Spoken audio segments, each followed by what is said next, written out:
আসসালামু আলাইকুম, আমি ডক্টর রাকিব ভুইয়া। তো আজকে আমরা একটা জিনিস শিখবো, সেটা হচ্ছে লিথাল ট্রায়াড অফ শক।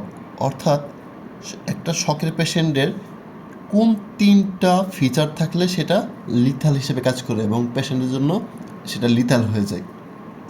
এইটা সার্জারি বাইবাতে প্রফেসরদের অনেক পছন্দের একটা কোশ্চেন। আপনারা যখন সার্জারির বাইবা প্রিপারেশন নেবেন তখন দেখবেন যে এই কোশ্চেনটা স্যারদের খুবই পছন্দের একটা টপিক।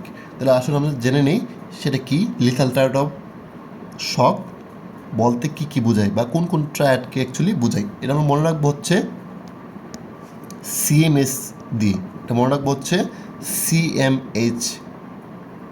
আমরা জানি আর্মিদের যে হসপিটাল সেটাকে কী বলি আমরা, সিএমএইচ। তাহলে এই সিএমএইচ দিয়ে আমরা মনে রাখবো। তাহলে সিতে আমরা কী বোঝাই? সিতে বোঝা হচ্ছে কোয়াগুলোপ্যাথি। C for coagulopathy. অর্থাৎ শকের পেশেন্টদের যদি কোয়াগুলোপ্যাথি থাকে সেটা কী হিসেবে কাজ করে? লিথাল হিসেবে কাজ করে। তারপর হচ্ছে এমটা হচ্ছে মেটাবলিক অ্যাসিডোসিস। Metabolic acidosis. তাহলে এমতে কি? Metabolic acidosis. তারপর এতে হচ্ছে হাইপোথার্মিয়া। হাইপোথার্মিয়া, সরি বানানটা একটু বলেছে, হাইপোথার্মিয়া।